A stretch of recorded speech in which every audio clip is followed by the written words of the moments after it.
radio, to be honest with you. No, I guess they don't. They don't want Eric on the radio because he's too smart for him. That caller was on it, man. I like Eric. Eric, I like you a lot if you're still listening, which you are because you're a smart guy, so you listen to good radio. Listen, white Jesus statues should be torn down, activist Sean King says. Let's welcome in Antonio. Antonio, how's it going, buddy? I'm doing very well. How are you? Oh, how does that headline hit you? That's a gut punch first thing in the morning. Golly. But, I mean, you said Sean King, so it makes sense. Sean King, you're an idiot. What? Huh? King, who has been an outspoken supporter of Black Lives Matter, tweeted his remarks on Monday. He noted that historians believe Jesus likely had the appearance of people who typically lived in the Middle East. No joke. No joke. I mean, geographically, this guy's an idiot. Yes, I think the statues of white Europeans should come down. They are a form of white supremacy and always have been. Sean, let me tell you something, Sean. And there is no form of Jesus, white, black, yellow, green, that is racist. It goes against the very who Jesus is. It goes against that directly. Here's where I don't understand Sean King. Sean King has recently been under a bit of fire. Sean King refuses to talk about where some of the Black Lives Matter money is going. Wait a minute. What? What do you mean, where's it going? It's not going straight to the movement? No, it's funding white Democrats. Yeah. And Sean King, apparently, this guy is this. He makes a lot of assumptions and a lot of big leaps in this story. If you haven't read it, if you haven't checked this story out, there's a good one, a good article, good descriptive article of it up at Fox News. But man, he takes a lot of big leaps. So his original tweet was this: yes, I think the statues of white Europeans they claim as Jesus should also come down. They are a form of white supremacy. Always have been. His reasoning why they're a form of white supremacy is this. In the Bible, when the family of Jesus wanted to hide and blend in, guess where they went? Egypt, not Denmark. Tear them down. So because we're wrong about the appearance of Jesus, because people depict him as a white man from the USA, I guess, that's all of a sudden racist. Well, he goes on to further clarify exactly why that's a form of white supremacy. He follows up the post with another saying that white Jesus is a lie and a tool of white supremacy created to help white people use Christianity as a tool of oppression. He added that white people would never have accepted a religion from a brown man. That's a big leap to take. No, there are Christians all over the world that accept Jesus as a brown man. You know why? Because he was brown! Like, are you kidding me? This is craziness. This guy is an idiot. Like, hey, what about Black Santa? Have you seen that? I've seen a Black Santa before. What do we do? Do we need to change that too? Why does it matter what color he right, is? As long as I get my presents. That's right. He's gonna come down that chimney, and I've still never understood how that works. I'm honestly impressed as a man of girth.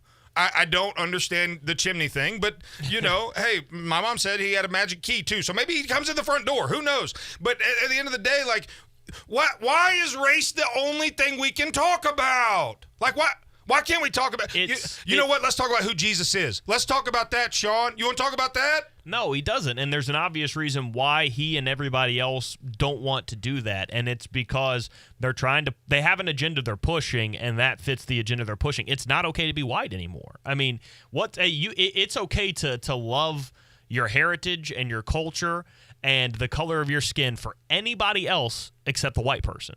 It's not okay to be white anymore, and that's exactly where they're headed. It's where they're at.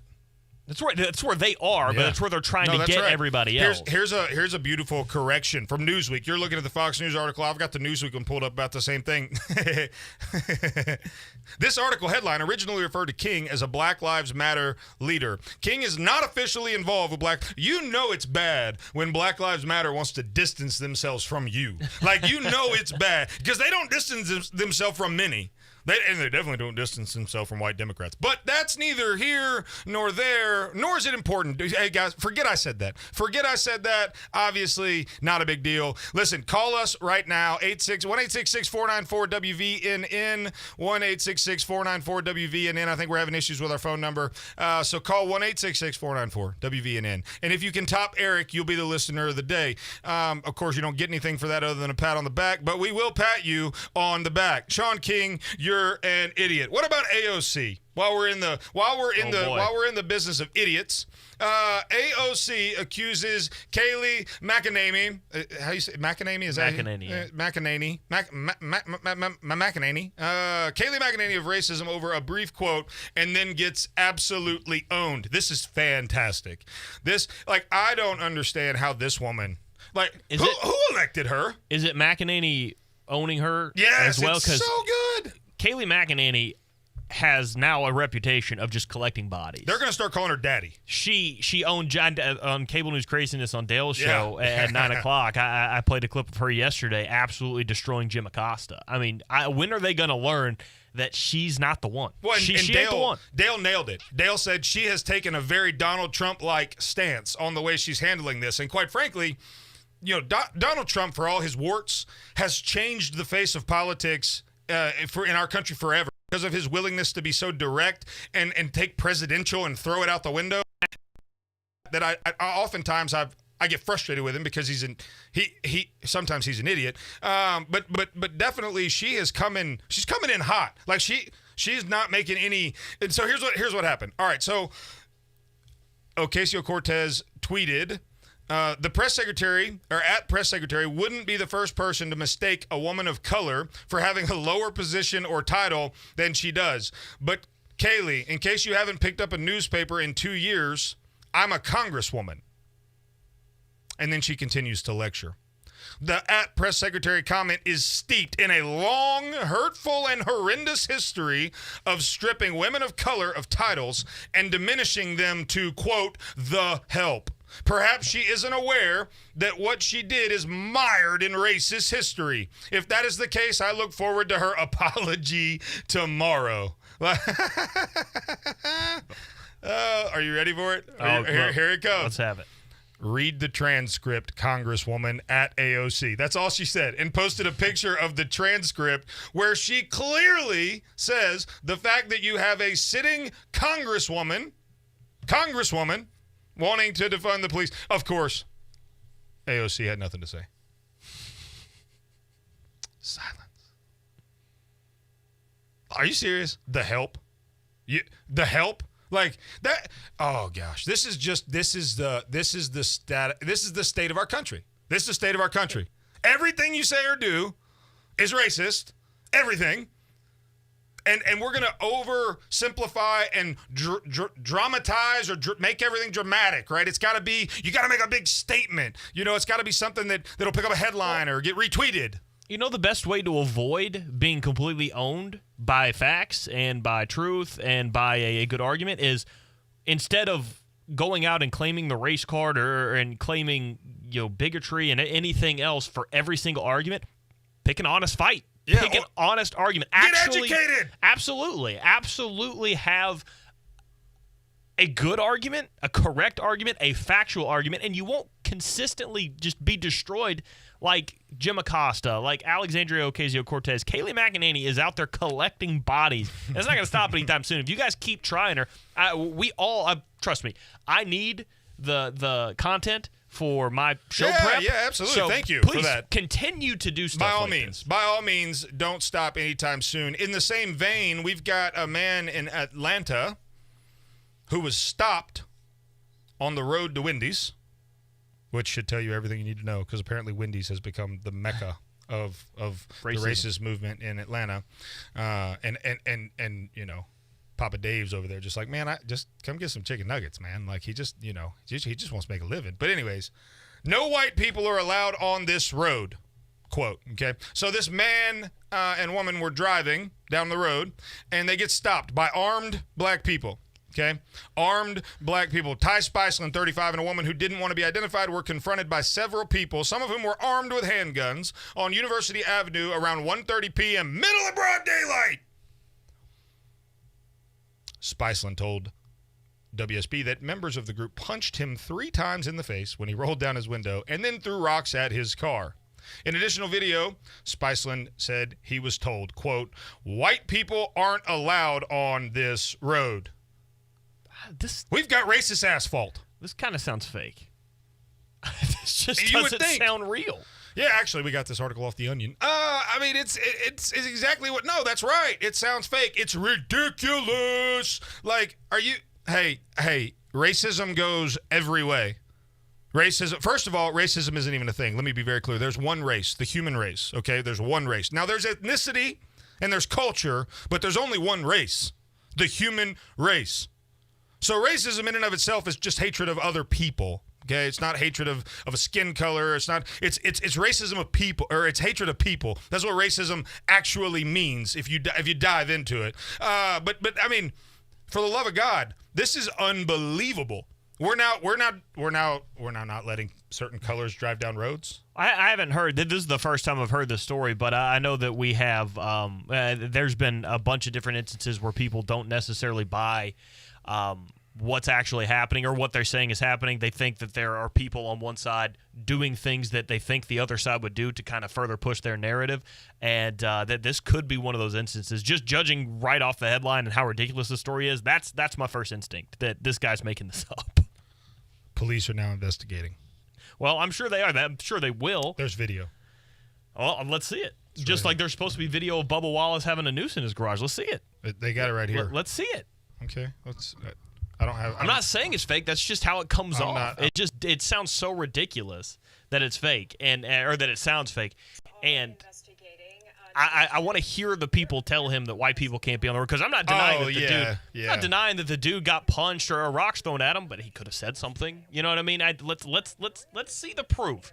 We keep getting told that, hey, this is what happened, and here's the proof of what happened. So we don't need to see the proof, but just know that we have it so we can continue to move forward and be awesome. Again, just like the Bubba Wallace situation, where's the video evidence? I mean, it's supposed to be a very easy, open, shut case. Let's see it. I'm not denying that it happened, but let's see it. Wrap this thing up. But you're making a huge leap there, right? Because you're talking about a society of people that are afraid to make the CDC show them any proof. You're talking about a group of a country of people that could care less about truth. Truth doesn't matter. It's all relative. There's nothing relative about truth. Truth is truth. Facts are facts. But in today's society, truth is relative, and it's ridiculous. Well, call me old school. Facts are facts, and I need it. So, and again, I'm not denying that the Bubba Wallace thing happened or anything, but it's just annoying that there's supposed to be video evidence and they haven't shown it yet. Well, so. I mean, look, I've been told 100 times. How many times have you heard this? It's not what you know, it's what you can prove, right? Like we get told that all the time, except for it's fake. It doesn't really matter. And that is absolutely ridiculous. The world we're living in today is ridiculous. You're listening to Hometown Heartbeat, thehometownheartbeat.com. We'll be right back.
told my wife last night, I said, baby, this is probably going to be the first time that, I listen to Rick and Bubba a ton, and they talk about their wives and the level of embarrassment that they walk around with when things that happen at home make it on the radio and everybody hears it, And, man, so I got a call yesterday at like 2, and my wife doesn't call me at 2 usually, right? So she calls me, and she's like, hey,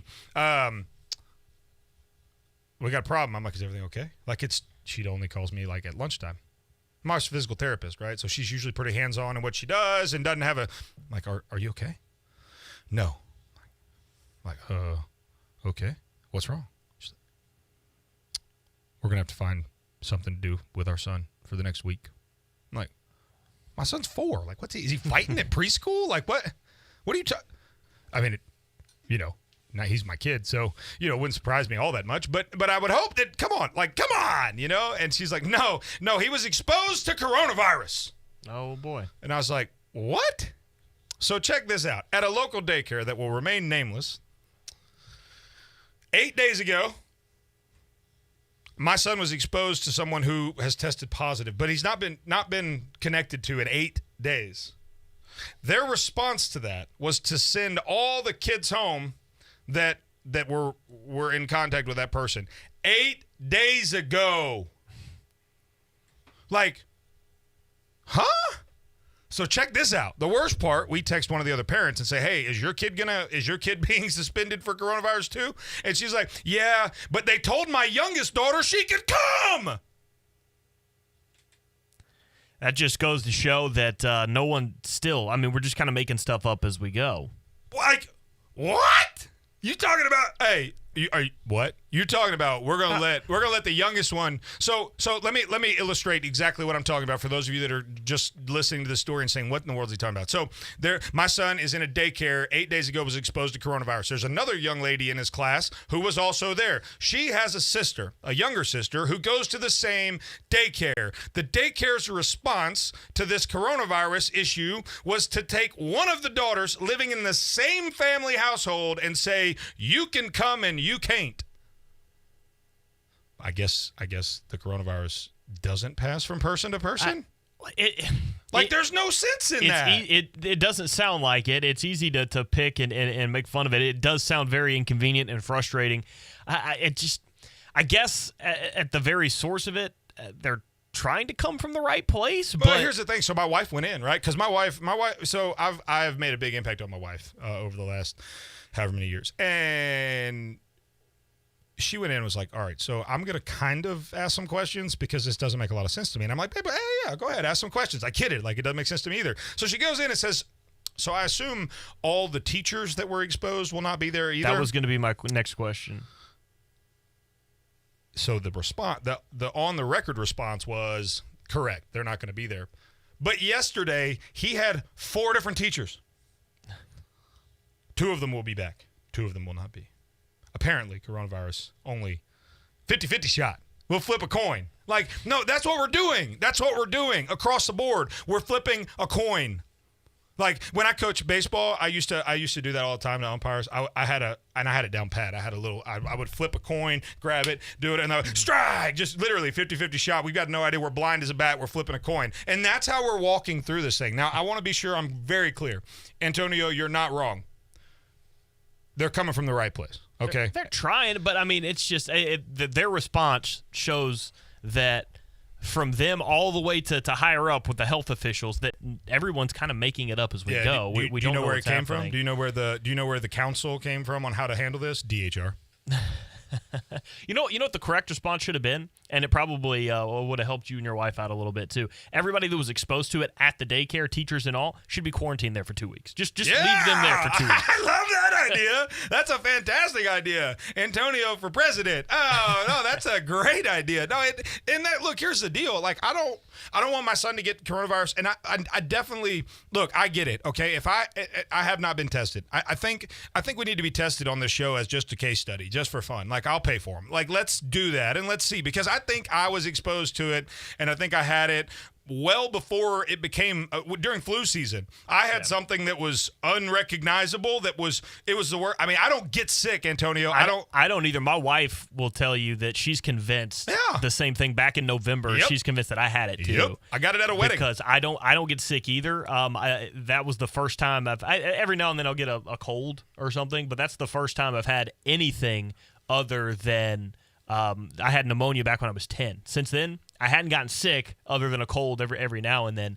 And then they told me that what I had was kind of like bronchitis, but not. Kind of like bronchitis, but not. They said they're gonna. Oh, okay. They said they were gonna treat it like bronchitis. Yeah. They prescribed me an inhaler because I was short of breath and everything else. So I didn't go and get the inhaler, but they prescribed me one. So my wife's convinced that I had it back in November also. Yeah, no, I mean, look, again, I want to be real clear. Like, the loss of life is unacceptable, okay? I just want to be real clear. Like, I'm not advocating for reckless engagement, or like when this whole thing started, we had no idea what we were dealing with, and so I get the way that we dealt with it up front. But now here we are some months later, and the science is coming out to be very different in terms of and so, like, I don't want my son exposed to it. I don't want to have it. I don't want to be an asymptomatic carrier. It's probably not going to affect me if I haven't had it yet. If I have, then it didn't affect me. And so but I also understand that there are people in my life that it will affect, and so I don't want to be insensitive to that, certainly, but we've got to be better than this. We're just shooting from the hip. We're pulling the trigger and hope, like, shoot first, aim second, and that's the approach that we've taken in this thing, and it's wrong, and it's crazy, and I don't know what to do with it. I don't know where to put it. Again,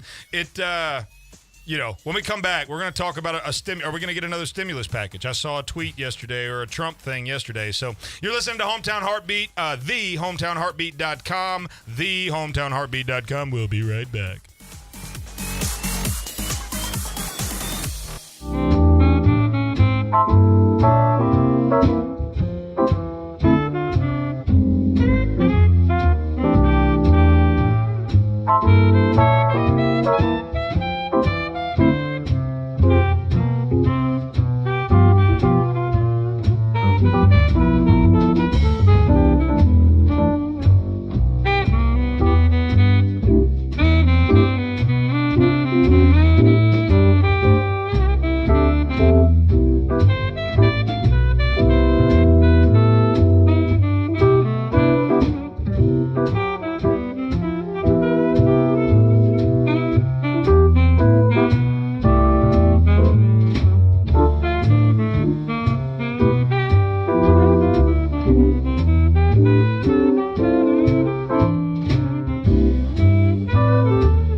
something up. Antonio, what do you think about this? He said, I've got an exercise for you, because we were talking about the next segment, which we were going to talk about the stimulus package, which we will get to shortly. But he said, get on Google and type in any 3 numbers followed by the words new cases. Let's see what happens. He said it was unbelievable. I'm typing in 4, 5, 6 new cases. If I could type, let's see what happens. All right, let's see. 147 new cases. Wow. Literally, no matter what 3-digit number you type up, there's a headline somewhere that says new cases. This thing is ridiculous. It's all pretty recent, too. Yeah. All the ones I looked at were like either within 2 days or 19 hours. They're in the top. I mean, they're in the top stories bar, which is usually 24-hour news. And so it just goes to show you. I mean, that's what a lot of this is about. I'm not taking away from the disease. I'm not taking away from the pandemic. But a lot of this is about news, headlines, clicks. And quite frankly, it's working. So that leads me to the real topic I wanted to dive into here, Antonio. That's the second stimulus package. Trump was quoted yesterday as saying there will be a second stimulus package. It will be very generous. Very generous is what he said. Very generous. Huge. I'm working on my Trump impression. I'm a decent impressionist, and so I've been working on my Trump. I'm not ready to pull it out yet, but I've been working on it specifically for this moment. When I got Mama, I made it. When I got my big break, when I'm on the radio, I'm famous DJ. In case you didn't know. So listen, an increase in So the HEROES Act. The HEROES Act. Which did you know what? I got $10 for whoever can tell me what HEROES stands for. Not a chance. Anybody? $20. Health and Economic Recovery Omnibus Emergency Solutions. Omnibus? Is that like a trucking company? Weirdly enough, that's the only one I did know. Was Omnibus. HEROES the one that got me. It's the H in there. Health. It's an acronym. Health is what got me. The O I knew. I think Dallas did too. It's like a poem. No, listen. So the HEROES Act authorizes another batch of stimulus payments for, quote, most households. So we were talking about this in the break, and you said, man, the stimulus package has been great for my debt or for my investing or for whatever, right? I mean, because it's money that's coming in, and that was my question when this first thing came out. I was like, I don't know if I'm gonna I was around in 2008. I saw what Obama did to the first time taxpayer or home buyer credit. Like I realized that years after the fact that the government might change their mind and want their money back. So I've decided I'm not, my wife and I talked about it. Like we were blessed. We no loss of job. And so I was like, well, if it's something I have to apply for or whatever, we're not going to take it. And then we got a debit card in the mail. By the way, mine came on a debit card, which is weird because they had my direct deposit info, but they sent us a debit card. Yeah, I got my direct deposit. It's an American. In fact, I have it in my wallet. I haven't put it because it makes it kind of inconvenient to take the debit card to the bank, put it in, put your PIN in. They give you all the cash, and then you take the cash and deposit it in your. Well, nobody. I mean, I feel weird swiping a government debit card like that. I mean, it literally, it's just a debit card that looks like the flag. Like it's just an American flag debit card with some money on it. But the second round of funding might be more than the first.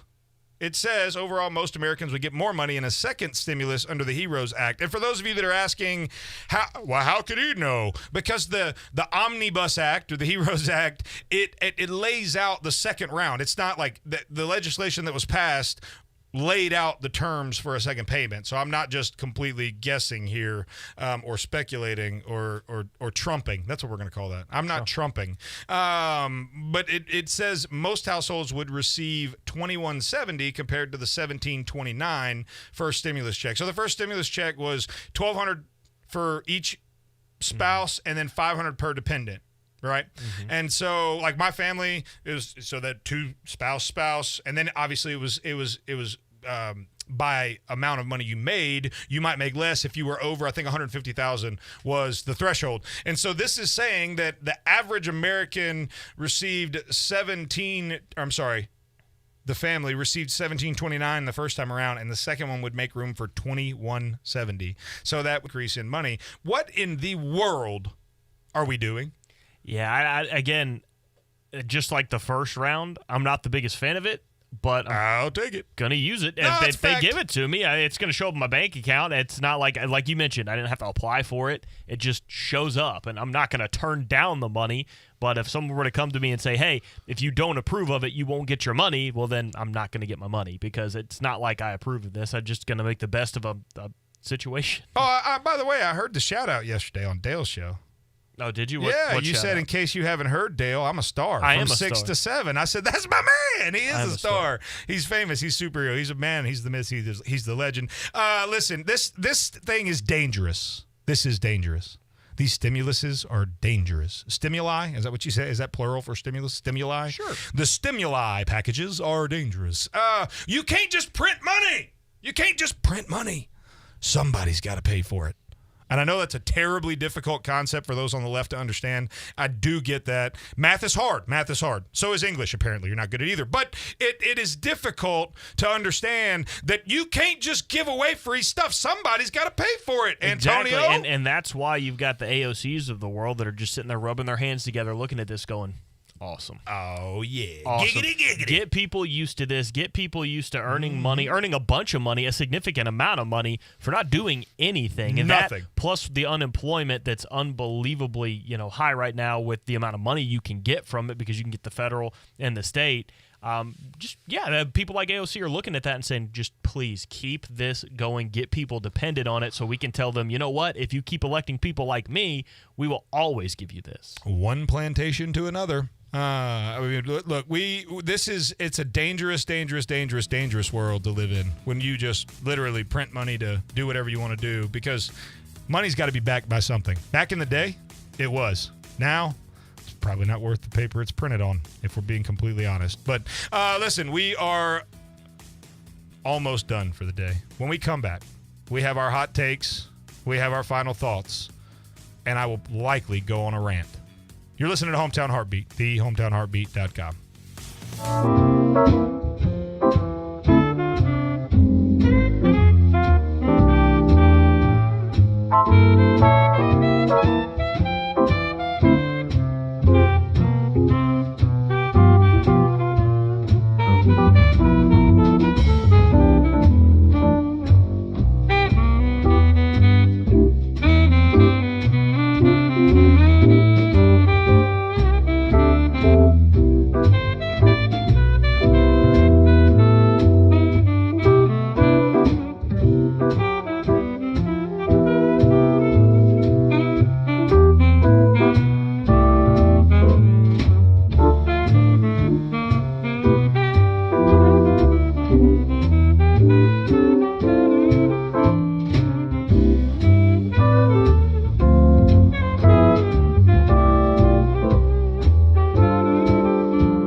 treat, is what I'm told.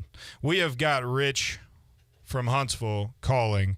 Rich, welcome to Hometown Heartbeat. How may I assist you this morning? Hey, yeah, thank you, man. Everybody knows that Jesus is white. I would like you to give me even one example where Jesus is depicted any other color but white. I don't know that I made an assertion that Jesus was supposed to be depicted as white. In fact, I was on the record saying Jesus is brown. I don't know if you weren't listening or not, but I leaned away from the microphone. I said, "That's because he's brown." So I mean, I know that he's brown. So why? I mean, what?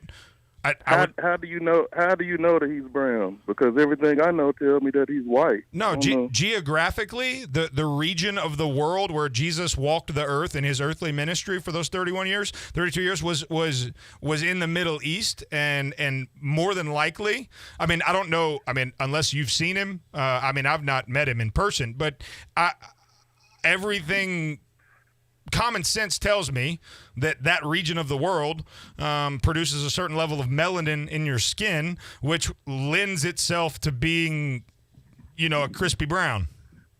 Okay, so why is he always depicted as white? Because people like to make things that they worship what they believe they are. Look at Alabama fans, for instance, right? Like they think, they want to make Saban football Jesus, and so I mean, and nothing necessarily wrong with that. He is a champion, but they want to make it what they want it to be. Well, yeah, white people want to make it what they want it to be. Christianity is the biggest tool of white supremacy. That is false. That is false. That's the dumbest thing. That is literally the dumbest thing I've ever heard in my entire life. Like for you to say that proves that you don't. No, it's not the truth. You're crazy. You are crazy. If you know anything about real Christianity, listen. You got your chance. Hey, listen. You got your chance. Now it's mine. You got your chance to make your racist claims about white people. Now it's my turn. There is nothing about Christianity. There are religion and Jesus are different, right? Christianity is part of religion, right? And so religion is inherently wrong. Jesus, the Bible, what God's word said, there is nothing racist about it. And so any person who claims to be a Christian that has any view of racism different than all people are created equal at the foot of the cross, they're wrong. They're wrong. And so don't put me in their boat, Rich. I won't allow it. You're not going to call this show and act crazy because this is not how it works. Like, I refuse to be lumped in the boat with a bunch of racist idiots. I didn't lump. No, you did. Anyone. That's exactly what you did, Rich. I said Christianity is the biggest tool of white supremacy. Prove it, disprove it. I just did. How? You didn't. Yeah, I didn't. did. He is depicted listen. Rich.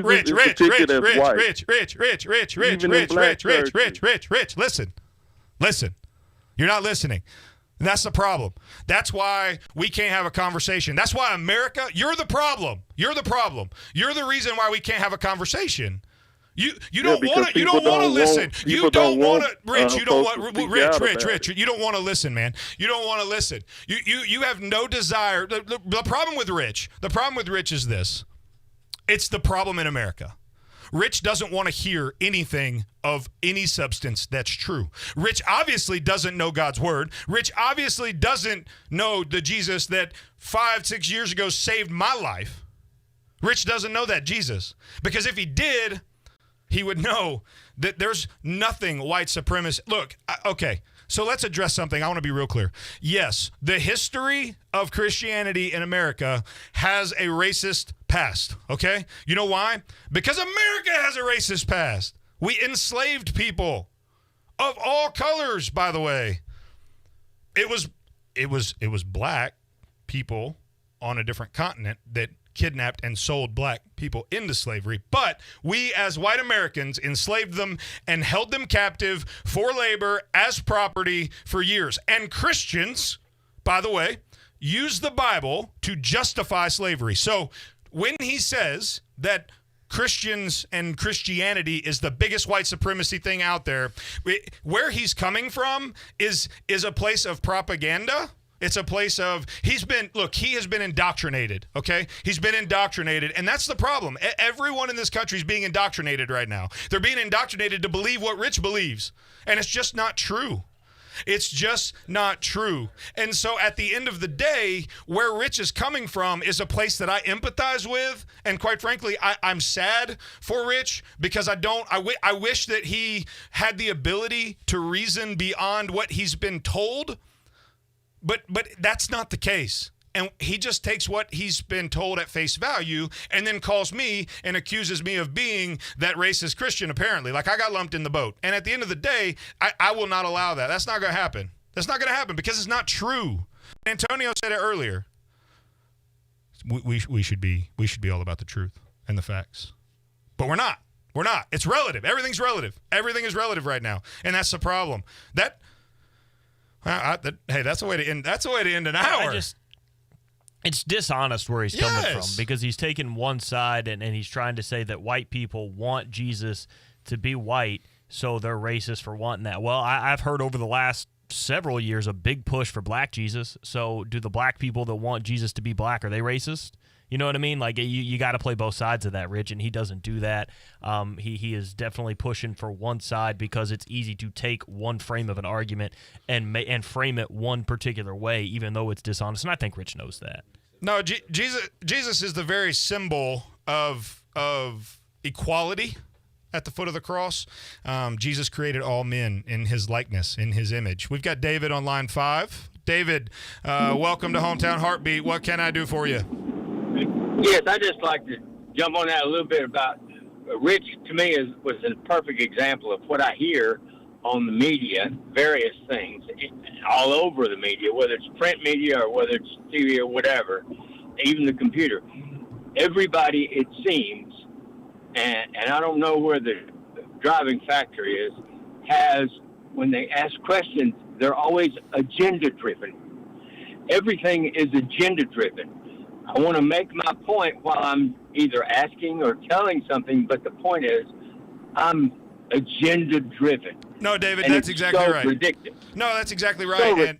And honestly, David, I'm going to answer your question. You said, and I don't know where it's coming from. David, it's your lucky day. You called into the smartest show on the radio. I'm going to educate you. Listen, the reason is, you said it sounds like the media. Well, the reason for the way people act is because of the media. I've said for the last month and a half, if the national media would shut down for 90 days, when they came back, the world would look totally different. And you're right. It is all about agenda. And the agenda for the left in the racism that they incite is to enslave the minority peoples to a different plantation. Because it's like Antonio just said, AOC sitting back, licking her chops, wanting to hand out more money, wanting to more programs, more the media and politicians and those in power have convinced black people that they need help. And it's patronizing and it's ridiculous. We had a black president, for the love of God. At the end of the day, where I land on all this is very clear. It's very clear. And the media should be ashamed. Journalism is dead. All of those things. We've got Patrick on line 1. We're going to end with that today. Patrick, you are on Hometown Heartbeat. How can I help you? Well, I just want to make one statement. You know, when I think about this and I think about what your caller said, I really believe that people need to take into heart, and I want to quote U2 from the song Where the Streets Have No Name. I believe in kingdom come, and all the colors will bleed into one. Well, and that's because there's no such thing as, like, in the eyes of Jesus, race is only one. There's one race. There's the human race. I can point to a very specific example in God's word where literally the people of God were taken from one place where they all wanted to congregate together and get comfortable and complacent, and he sent them all over the nations. And when he did that, God also created people to be able to deal with their climate, their environment. The melanin in their skin is a defense mechanism against a hotter, brighter, sunnier climate. Like, there are so many scientific reasons why ethnicity and the color of people's skin became what it now is known to be as race. And so as we conclude the show today, I just want to leave you with this. Rich from Huntsville, I'm sorry. I'm sorry that, honestly, that you are where you're at in your train of thought. It is not your fault. And I'm sorry. Like you have a great disservice has been done to you. You've been convinced that Jesus is racist. You've been convinced that Christians want segregation. You've been convinced that because of who Christians were some years ago, the Christians today have not come forward in their knowledge and understanding of Jesus. And for that, Rich, I would personally like to apologize. So listen, it has been a wonderful day. You've listened to the best show on radio, Hometown Heartbeat. Check us out, thehometownheartbeat.com. That is thehometownheartbeat.com. We'll see you tomorrow. You're listening